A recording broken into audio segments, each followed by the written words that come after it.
एक किसान जिसने राजा की मदद की, राजा ने प्रसन्न होकर के की आपत्ति में सहायता की है। कभी जरूरत पड़े तो मुझे स्मरण करना, और अपनी अंगूठी उसके लिए दे दी, जिसके माध्यम से तुम मुझसे सहजता से मिल सकते हो, बीच में कोई व्यवधान नहीं बनेगा।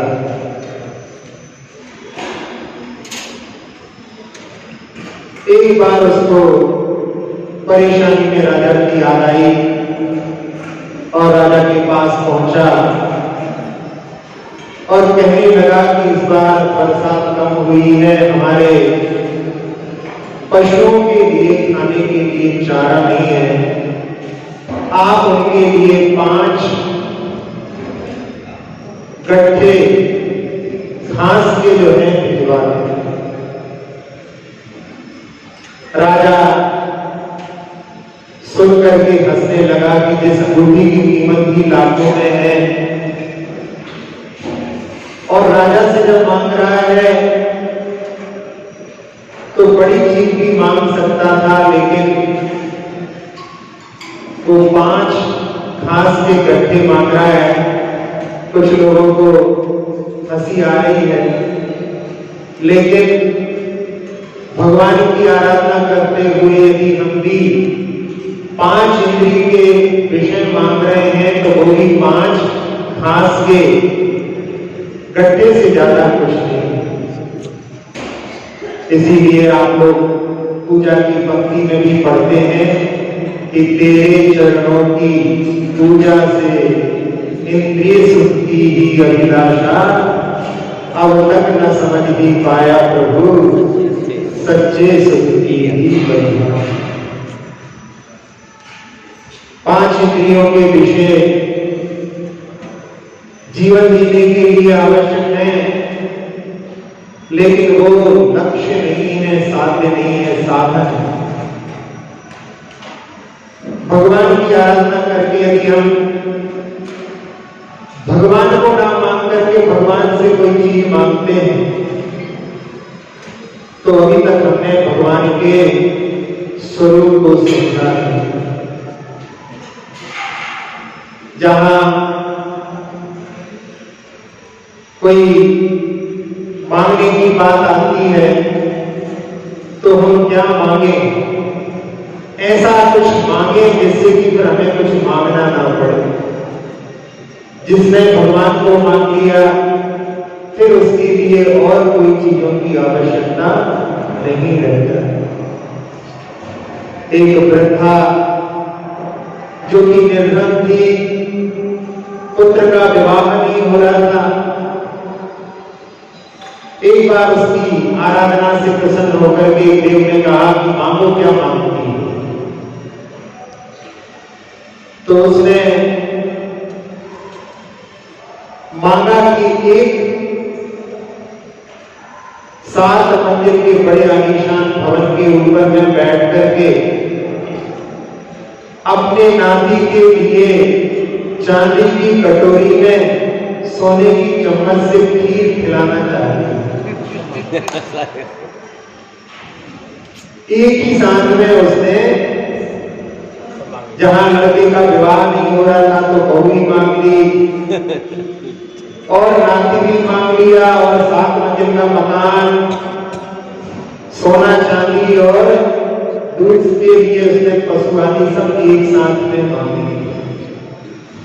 यहां तो केवल एक रूपक के रूप में है कि यदि अपन ऐसा कुछ मांगे कि जिससे अपने लिए बार बार मांगने की आवश्यकता ना पड़े, जो एक बार भगवान को प्राप्त कर लेता है तो उसको बाकी सब चीजों की प्राप्त करने के लिए कोई आवश्यकता नहीं रहता है। जहां किसान अनाज के लिए खेती करता है, भूसा तो अपने आप ही प्राप्त हो जाता है, उसके लिए मांगने की कोई आवश्यकता नहीं होती। आप अच्छे ज्वेलर्स के दुकान पर जाएं और वहां पर 10 लाख का कोई हार खरीदे और उससे कहोगे कि भैया इसके लिए अच्छा सा जो है पैक करने के लिए डब्बा जरूर देना, बोलने की जरूरत है? वो तो सहज ही मिलेगा।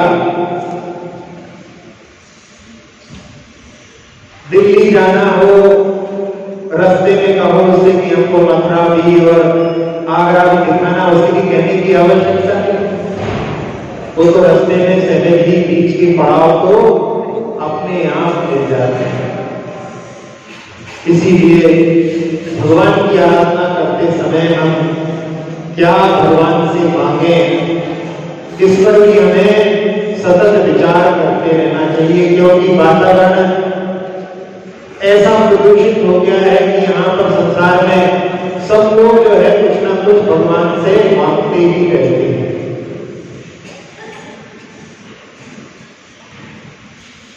भाव संग्रह में आचार्य देव सिंह महाराज ने कहा है कि सम्यक दृष्टि जीव जो होता है उसका पुण्य संसार का कारण नहीं होता, वो मोक्ष का कारण होता है। उसमें शर्त एक व्यक्ति की वो यदि निदान नहीं करता,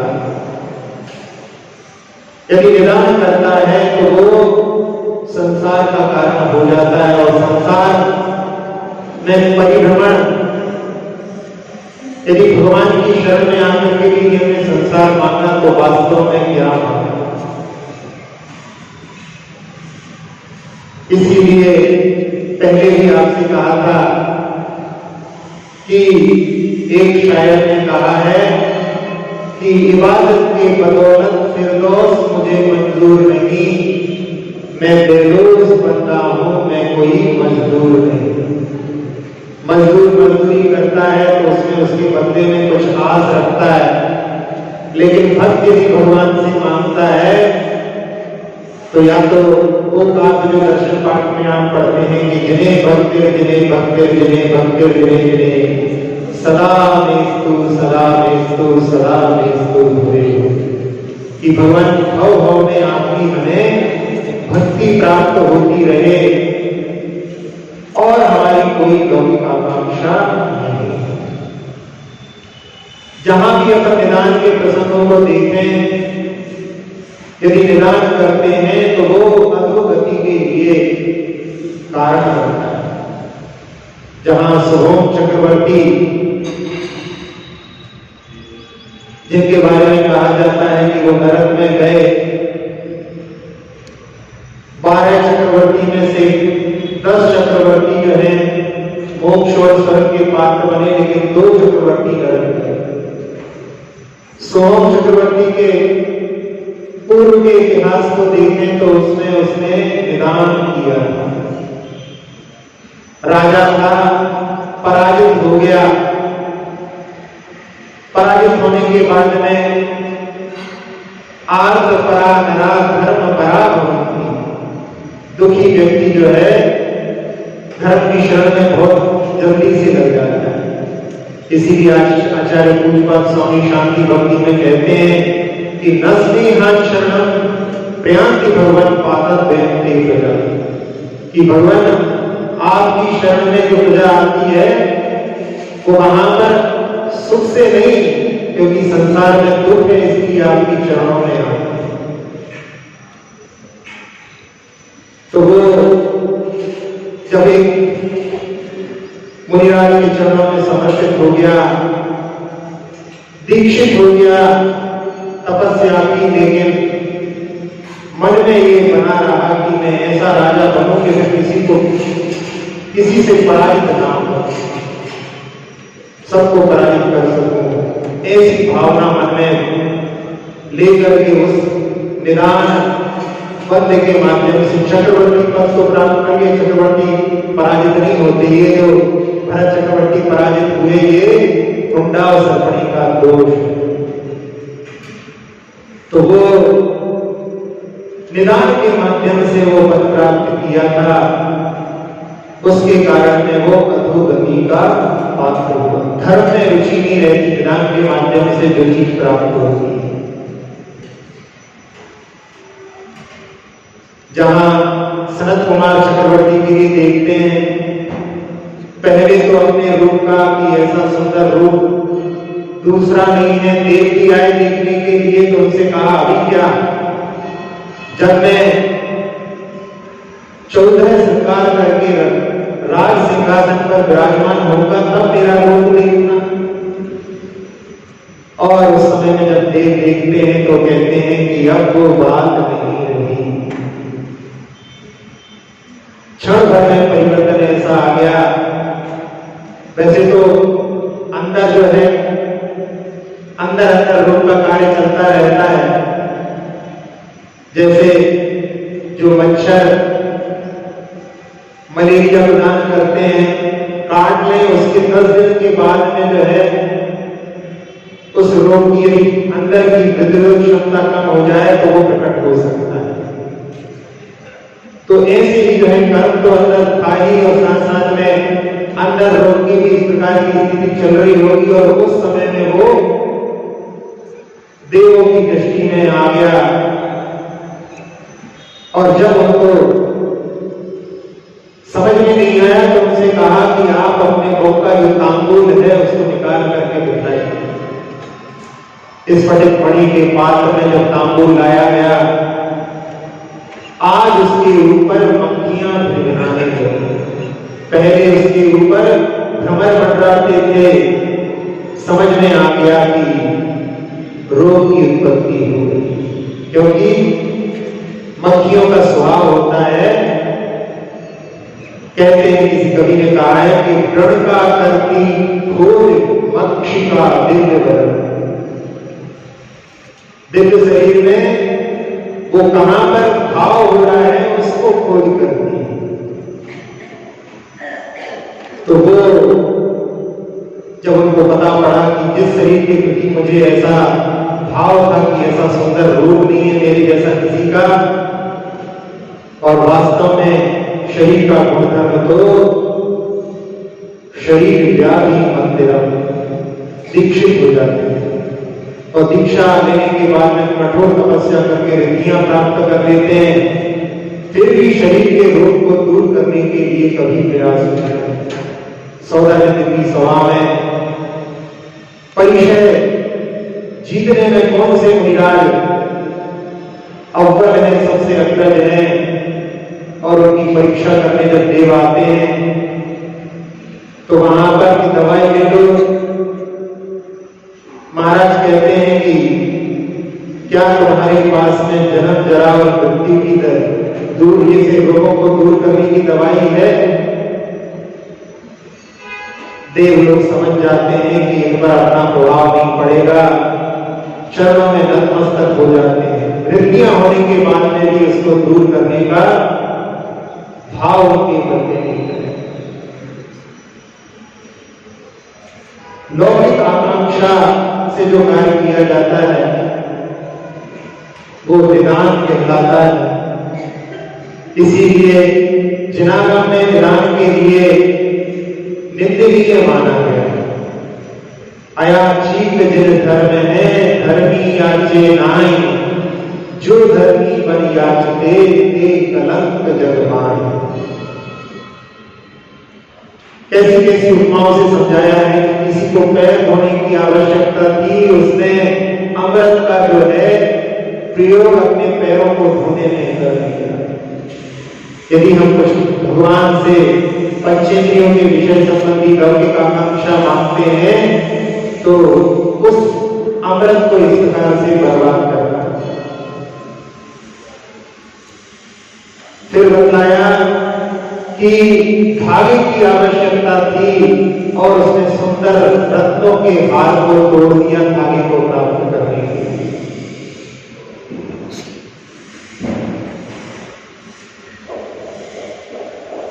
हाथी को देकर के गधा खरीद लिया। कील की आवश्यकता थी, उस लकड़ी की नाव को तोड़ करके कील निकाली, जिस नाव से पार हो सकते थे कील के लिए उसको नष्ट कर दिया। कौवा शोर कर रहा था, चिंतामणि रत्न को उठा करके उसको भगाने के लिए देख लिया। तो निदान भगवान की आराधना करते हुए अपने लिए क्या मांगना चाहिए इसके लिए प्रेरित करने वाला। जहां बड़े बड़े मुनिराज भी तपस्या करने के बाद में, एक कथानक हरिवंश पुराण में आता है कि एक नंदीशन नाम के मुनिराज जो पहिया वृत्ति में कुशल थे,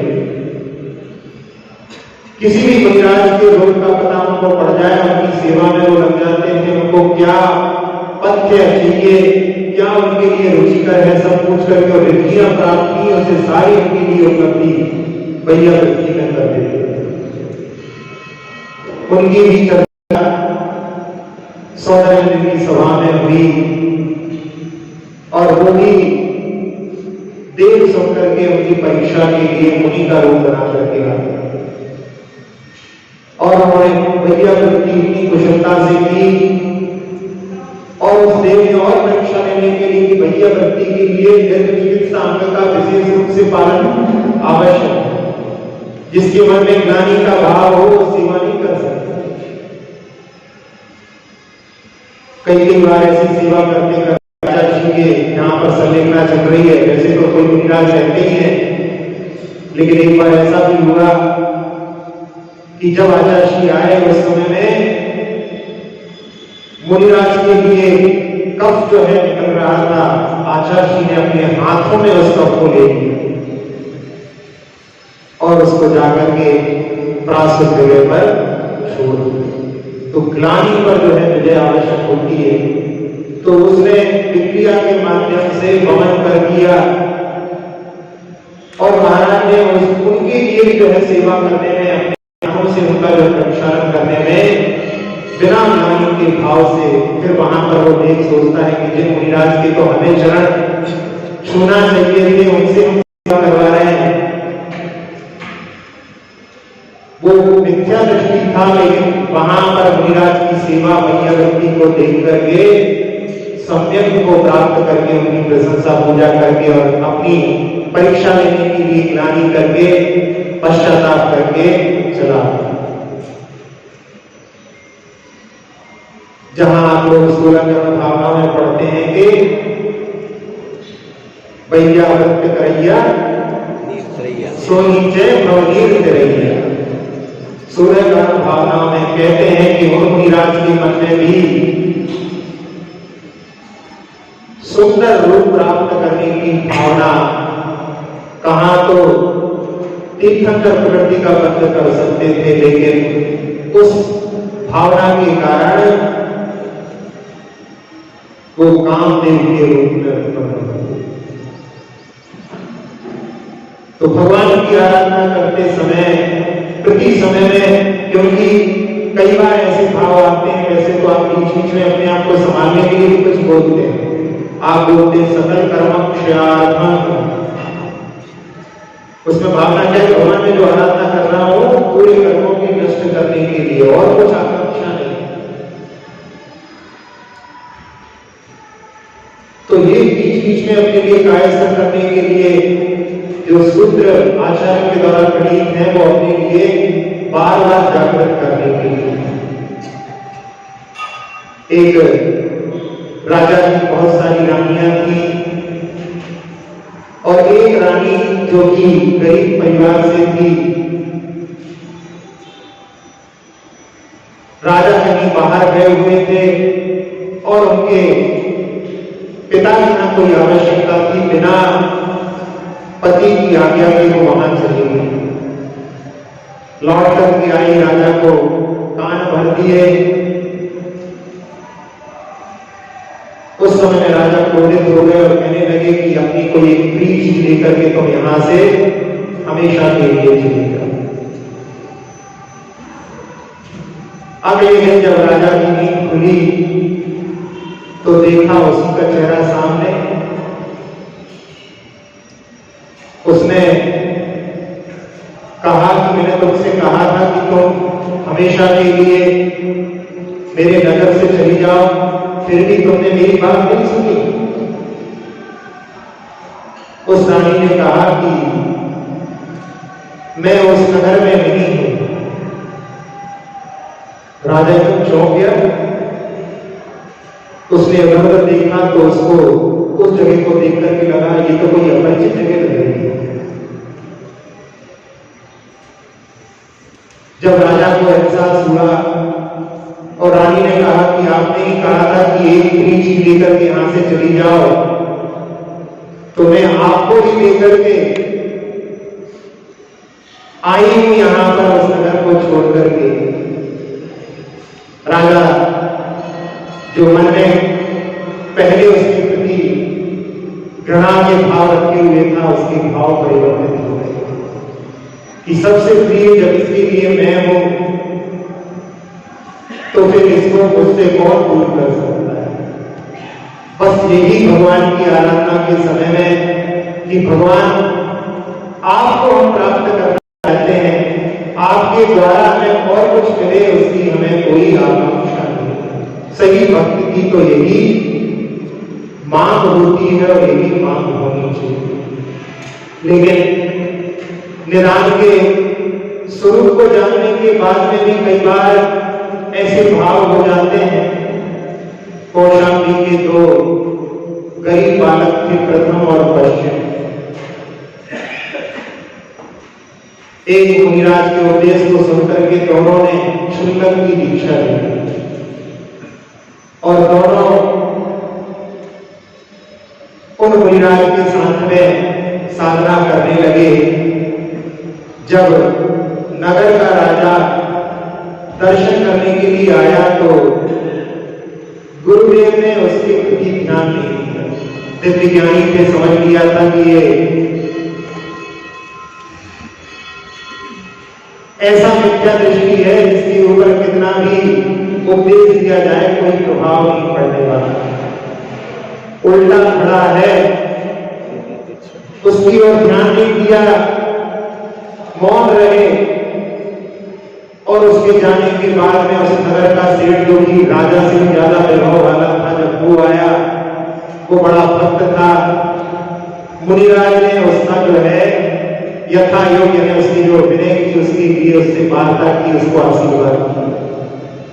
छोटा क्षुल्लक जो पश्चिम नाम का जो छोटा भाई था, उसके मन में भाव हो गए कि क्या जो है पुण्य है कि देखो हमारे गुरु भी जो है इसके प्रति वार्ता करते और राजा को जो है सम्मान नहीं देते। तो उस क्षुल्लक के मन में ऐसे भाव हो गए कि मैं सेठ का पुत्र बनूंगा। चर्चा जब होती है आपस में तो बड़ा भाई जो प्रथम नाम का जो क्षुल्लक है वो समझाते हैं कि विधान निंदनीय होता है, ऐसे भाव करना ठीक नहीं है। लेकिन वो अपनी कि नहीं, वैभव तो इनका है, मैं इसी का जो है पुत्र बनूं। मन में सोचा है गलत है, लेकिन कई बार ऐसी जो है भावनाएं हो जाती हैं। आरंभ के उदाहरण अपने लिए कि कभी मन में इस प्रकार के भाव आए तो अपने आप को संभालने के लिए प्रेरणा देने वाले हैं। और ये भी समझ रहा है कि गलत है और साथ साथ में अपने भाई से कहता है कि भाई मैं निदान करूंगा तो निदान में छोटी चीज मांग रहा हूं मिल जाएगी, और तुम तो निदान से रहे हो, तुमको नियम से संलिग्न करके स्वर्ग जाओगे और स्वर्ग से आकर के मुझे संबोधन करना, जिससे कि मैं मुझे अभी समझ में नहीं आ रही है, बाद में समझ में आ जाएगी। और जैसा मांगा था वैसा ही हुआ। उसी सेठ की जो सेठानी के गर्भ में मरण करके वो क्षुल्लक जी ने जब वो घर में गए तो वहां पर ऐसे जो है चिन्ह प्रकट हुए जिससे कि राजा को भी लगा कि कोई महान विभूति आई है, और उसके कारण में राजा भी उसका जो है सम्मान करता था और सबके लिए उसको देख करके राग उत्पन्न होता था। सबको जो है उत्पन्न होती थी तो उसका रति वर्धन नाम रखा है। और राजाओं जैसा वैभव तो सेठ का था ही, और उसने राज्य पद को भी, राजा के पद को भी जिन मुनिराज से झुल्लक से उन्होंने पहले जो बात की थी कि जब ईश्वर में जाओ तो हमें आकर के संबोधन करना, वो विक्रिया के माध्यम से उन्हीं झुल्लक का रूप बना करके उनके सामने आते हैं और ये उनकी ओर ध्यान देते हैं।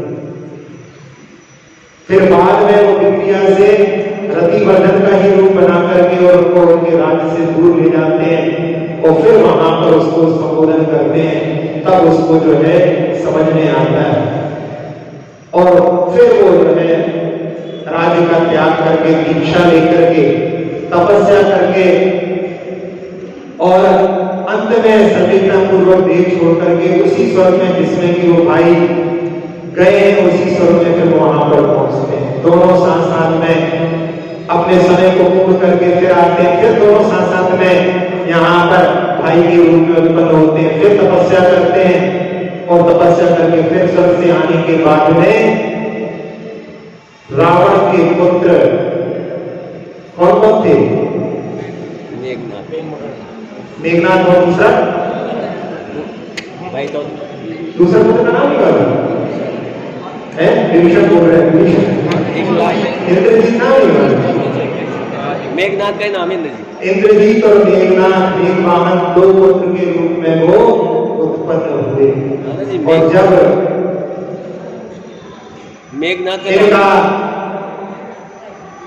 जब बंधन किया गया और बंधन के बाद में श्री राम ने उनको इनके पिता के निधन के बाद में छोड़ दिया और इन्होंने उसी बंधन में भाव कर दिए थे कि अब हम जब यहाँ से मुक्त होंगे तो दीक्षा धर्म।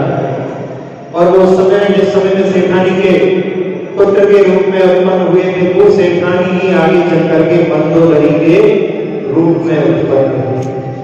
तो ये कथानक अपने लिए कि निदान जो होता है वो संसार का ही कारण होता है और भगवान के चरणों में आकर के हम संसार की मांग करते हैं तो वो हमारी बहुत बड़ी भूल है।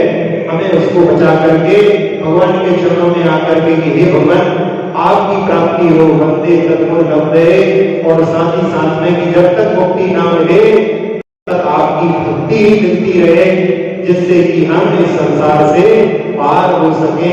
वही जो है सार्थक मांग है और वही सार्थकता मनुष्य की भक्ति का फल है, वो हम सब लोगों के जीवन में बना रहे।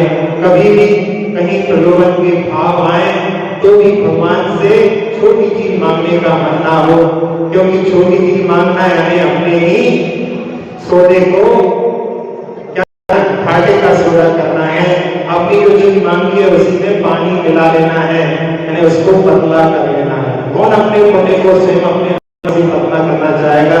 इसलिए अपने लिए भगवान की भक्ति प्रतिदिन करते हैं, साथ साथ में अपने को इस निदान रूपी जो राक्षस है उससे अपने आप के भावों को बचाने का प्रयास अपने को उदाहरणों के माध्यम से करना चाहिए।